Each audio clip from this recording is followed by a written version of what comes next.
wajib diperbaiki Garuda Muda jelang lawan Guinea. Pertama, akurasi tembakan kurang baik.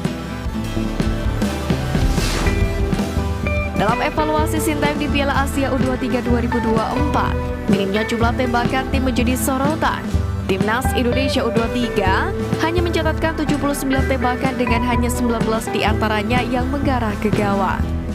Jauh lebih rendah dibandingkan dengan tim-tim seperti Uzbekistan, 124 shot dengan 38 on target, Irak 94 shot dengan 34 on target, dan Jepang 91 shot dengan 32 on target. Untuk itu, jelang lawan Guinea, Sintayong menegaskan anak asuhnya untuk berani lebih memaksimalkan shooting, baik di dalam maupun di luar lapangan dengan akurasi yang tinggi.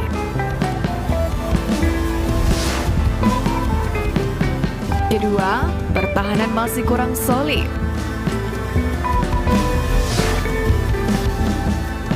Timnas Indonesia U23 memiliki catatan kebobolan yang mengkhawatirkan di Piala Asia U23 kali ini, di mana Garuda Muda menempati peringkat tertinggi dalam hal jumlah gol yang diterima. Dalam 6 pertandingan, Garuda Muda sudah kebobolan 9 gol, di mana rata-rata 2 gol setiap pertandingan selama fase gugur. Ini terjadi mulai dari laga perempat final melawan Korea Selatan 2-2, semifinal lawan Uzbekistan 0-2, hingga pertandingan perebutan peringkat ketiga melawan Irak 1-2. Menghadapi Guinea yang lebih mengandalkan fisik dan kecepatan, Sintayong berpotensi menerapkan strategi bertahan yang lebih solid dan mencuri gol seefektif mungkin. Ketiga, pemanfaatan peluang menjadi gol. Timnas Indonesia U23 berhasil mencetak 8 gol selama Piala Asia U23. Namun angka tersebut jauh lebih rendah dibandingkan dengan tim-tim semifinalis seperti Uzbekistan 14 gol, Jepang 10 gol, dan Irak 9 gol. Kekurangan ini terletak pada tingkat konversi peluang yang rendah, dengan hanya 14% dari peluang yang berhasil dimanfaatkan. Pelatih Sintayong pun perlu memperbaiki efisiensi serangan timnya agar setiap peluang dapat dimaksimalkan, terutama dalam laga penting melawan Guinea U23.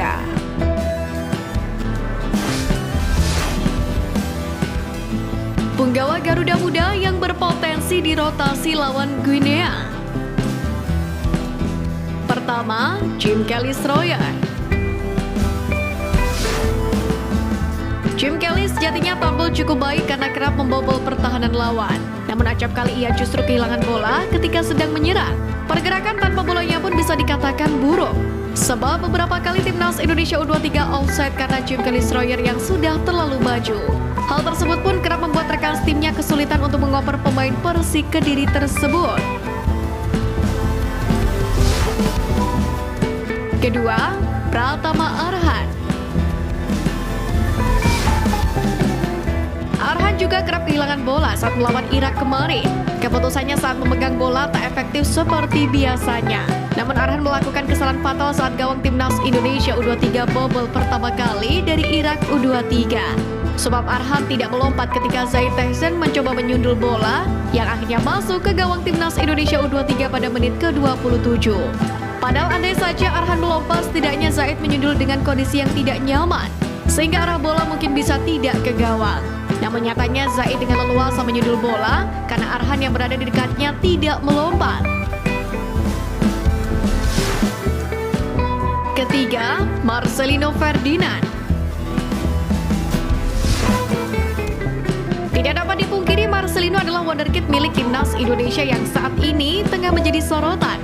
Semua itu karena kemampuannya yang di atas rata-rata untuk usia 19 tahun.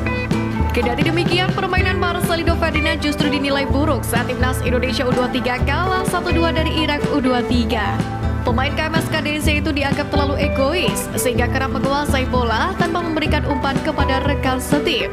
Ada satu momen Marcelino bisa mengoper Nathan Joaon atau Pratama Arhan ketika ia sudah berada di kotak penalti. Bukannya mengumpan, Marcelino justru mencoba menendang di sudut yang tidak ideal. Benar saja, tendangan Marcelino pun terangkat terlalu jauh dari mistar gawang. Permainan egois Marcelino itu pun kini tengah diserang oleh para pecinta sepak bola tanah air.